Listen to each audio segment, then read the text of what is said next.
اعوذ باللہ من الشیطان الرجیم بسم اللہ الرحمن الرحیم رب اشرح لی صدری ویسر لی امری واحلل عقدۃ من لسانی یفقہوا قولی اللہم صلی علی محمد وعلی آل محمد۔ السلام علیکم ورحمۃ اللہ وبرکاتہ۔ یہ ویڈیو ہمارے ایک وزیر ہیں فواد چودھری صاحب، جو کہ سائنس اینڈ ٹیکنالوجی کے وزیر ہیں، لیکن ماشاءاللہ چونکہ یہ ریاست مدینہ بنا رہے ہیں تو اب ان کو ماشاءاللہ اسلام کی بھی کافی سمجھ آ گئی ہے، اور کافی باتوں میں یہ ڈسکس کرتے رہتے ہیں مذہب کو اور اسلام کو بھی ماشاءاللہ۔ لاہور کی ایک یونیورسٹی نے ایک کپل کو ایکسپیل کر دیا کیونکہ لڑکی نے لوگوں کے سامنے لڑکے کو پرپوز کیا، جس کے بعد انہوں نے اپنی محبت کا اظہار کیا، لڑکے نے اس کو حق کیا اور ایک دو کس بھی کر لیے، جس پہ یونیورسٹی نے اس کو ایکسپیل کر دیا، ان کو نکال دیا۔ اور یہ بات جو ہے کہ سوشل میڈیا پہ ایک سٹارم کی طرح، لائک طوفان کی طرح ڈسکس کی گئی، اور ہر پیج پہ اس کو لگایا گیا اور اس ایشو کو ہائی لائٹ کیا گیا تاکہ لوگ اس پہ بات کریں۔ ڈیفینیٹلی ہر چیز کا ایک نریٹو کا ایک کاؤنٹر نریٹو ہوتا ہے، اور وہ جب نیریٹو آپ کا کمزور ہوتا ہے تو کاؤنٹر نریٹو اتنا ہی تگڑا ہو جاتا ہے، کیونکہ اسلام کے اندر عورت کو اتنا بند کر دیا گیا ہے کہ جس کی وجہ سے اب یہ آزادی جو ہے یہ ان کو ٹھیک لگتی ہے۔ فواد چودھری نے یہ بات کی کہ جی اسلام کے اندر عورت کو مکمل رائٹ ہے، لڑکی کو مکمل رائٹ ہے کہ وہ اپنی مرضی سے شادی کرے، لہٰذا انہوں نے جو کیا وہ اسلام کے مطابق ہے۔ یہی دھوکہ ہے، ہمیں یہ فیک ریاست مدینہ نہیں چاہیے۔ فواد چودھری صاحب، اگر آپ جانتے ہیں تو میں آپ کو بتاتا ہوں کہ عورت کو یا لڑکی کو شادی کی اجازت کس طرح سے اللہ نے دی ہے۔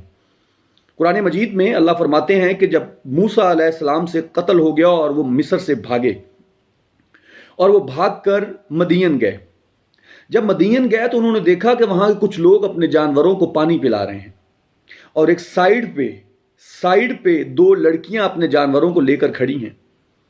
موسیٰ علیہ السلام ان بچیوں کے پاس گئے اور جا کے کہا کہ تم لوگ کیوں کھڑے ہو؟ ان بچیوں نے فرمایا کہ جی اس لیے کھڑی ہیں کہ یہاں ابھی مرد پانی پلا رہے ہیں، جب یہ مرد پانی پلا لیں گے تو اس کے بعد ہم اپنے جانوروں کو پانی پلائیں گے۔ حضرت موسیٰ علیہ السلام نے ان لڑکیوں سے وہ جانور لیے اور خود مردوں میں گئے اور جا کے ان کو پانی پلایا، اور پانی پلانے کے بعد جانوروں کو واپس کر دیا۔ اس کے بعد اللہ فرماتے ہیں کہ موسیٰ علیہ السلام ایک درخت کے نیچے بیٹھ گئے، سائے کے نیچے بیٹھ گئے، اٹ مینز کہ دن کا ٹائم ہے، سائے کے نیچے بیٹھ گئے اور اللہ سے دعا کی کہ اے میرے پروردگار، میں تیری نعمت کا فقیر ہوں، مجھ پہ رحم کر، کیونکہ ایک ایسا شخص جس سے قتل ہوا ہے اور وہ ایک شہر سے بھاگ کے دوسرے شہر آیا ہے، اس کے پاس رہنے کے لیے جگہ نہیں ہے، سونے کے لیے جگہ نہیں ہے، کھانے کے لیے پیسے نہیں ہیں، اور وہ آل الون ایک درخت کے نیچے بیٹھا ہے اور وہ اپنے رب سے دعا کر رہا ہے۔ میرا اللہ فرماتا ہے کہ انہی دو لڑکیوں میں سے ایک لڑکی شرماتی ہوئی۔ فواد چودھری صاحب پلیز اس سورہ طٰع اور سورہ قصص کو ضرور پڑھیے گا، یہ آپ کے نالج کے لیے میں کہہ رہا ہوں۔ اللہ فرماتے ہیں کہ وہ لڑکی شرماتی ہوئی حضرت موسیٰ علیہ السلام کے پاس آئی جبکہ دن کا ٹائم ہے، اور آ کے کہتی ہے کہ آپ کو ابا بلا رہے ہیں۔ موسیٰ علیہ السلام کہتے ہیں کہ تمہارا ابا مجھے کیوں بلا رہا ہے؟ وہ لڑکی کہتی ہے کہ آج ہم گھر جلدی چلی گئی ہیں، کیونکہ پہلے ہم جب جانوروں کو پانی پلاتی تھی ہمارا نمبر بہت آخر پہ آتا تھا، پہلے مرد پلا لیتے تھے، لہٰذا آج ایک لڑکا آ گیا، ایک مرد آ گیا جس نے آ کے پانی پلا دیا ہمارے جانوروں کو، اس لیے ہم گھر جلدی آ گئی ہیں، تو اسی لیے ابا نے آپ سے ملنے کے لیے آپ کو بلایا ہے کہ آپ آئیں۔ حضرت موسیٰ علیہ السلام جب گھر جاتے ہیں تو شعیب علیہ السلام ان سے ملاقات کرتے ہیں، اور اس کے بعد شعیب علیہ السلام ان سے کہتے ہیں کہ اگر میں تم سے اپنی بیٹی کا نکاح کر دوں تو تم 8 سال میری خدمت کرو گے؟ اور موسیٰ علیہ السلام اس پہ ایگری کر لیتے ہیں۔ یہ قصہ سنانے کا مقصد یہ تھا کہ اللہ تعالیٰ نے ڈیفینیٹلی شعیب علیہ السلام نے جو اپنی بیٹی کا نکاح دیا ہے، کیا آپ کو لگتا ہے کہ زبردستی کر دیا ہوگا؟ نہیں، وہ لڑکی امپریس ہوئی ہے، بلکہ وہ تو ہماری ماں ہے، وہ امپریس ہوئی ہے موسیٰ علیہ السلام کے اخلاق سے کہ اتنے مردوں میں سے ایک مرد جاتا ہے اور ان کی مدد کرتا ہے، اور مدد کرنے کے بعد وہ جا کے بیٹھ جاتا ہے، جب گھر جا کے ڈیفینیٹلی بات ہوئی ہوگی۔ تو اللہ تعالیٰ نے شعیب علیہ السلام کے دل میں ڈال دیا، اس بچی کے دل میں ڈال دیا، اور اس طرح سے اس باپ نے اپنی بیٹی کی اجازت کے ساتھ موسیٰ علیہ السلام سے نکاح کیا، ایک اجنبی کے ساتھ۔ یہ ہے اسلام۔ یہ ہے میرا دین اور یہ ہے میرا قرآن۔ فواد چودھری صاحب، ہم دھوکے میں ہیں، میری پاکستانی عوام دھوکے میں ہے۔ آپ دھوکہ دے رہے ہیں۔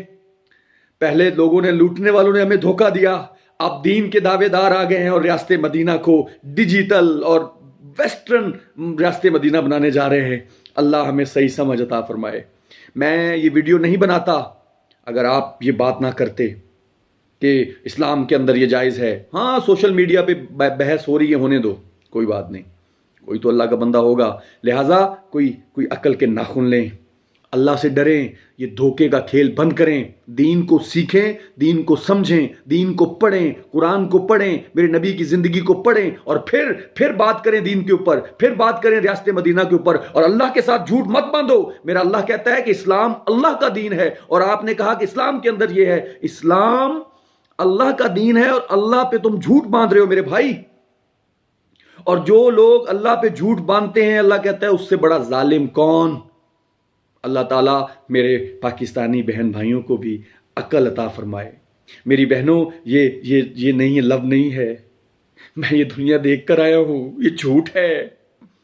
یہ بڑی بڑی برتھ ڈیز ارینج کرنا، یہ بڑے بڑے لڑکیوں کو تحفے دینا اور ان کو امپریس کرنا اور پھر ان کو یوز کرنا، اور اس کے بعد کہہ دینا کہ گھر والے نہیں مان رہے، اس کے بعد کہہ دینا کہ جی وہ میرا تو ایشو ہو گیا ہے، میں اسٹڈی کرنے باہر جا رہا ہوں، میرے کاروبار کا ایشو چل رہا ہے، میں شادی نہیں کر سکتا۔ یہ سب جھوٹ ہوتا ہے، دھوکہ ہوتا ہے۔ اگر اتنی ہی محبت ہے تو ماں باپ کو ملاؤ۔ یہ رشتہ لڑکے لڑکی کا نہیں ہوتا، یہ دو خاندانوں کا رشتہ ہوتا ہے۔ انفارچونیٹلی مجھے بھی یہ باتیں لیٹ سمجھ آئی ہیں۔ اللہ تعالیٰ ہم سب پہ رحم کرے اور ہمیں سیدھی راہ دکھائے۔ یہ بند کریں، ایسی چیزوں کو سپورٹ کرنا میرے بھائیوں، میری بہنوں، بند کرو۔ حق بات پہ رہو۔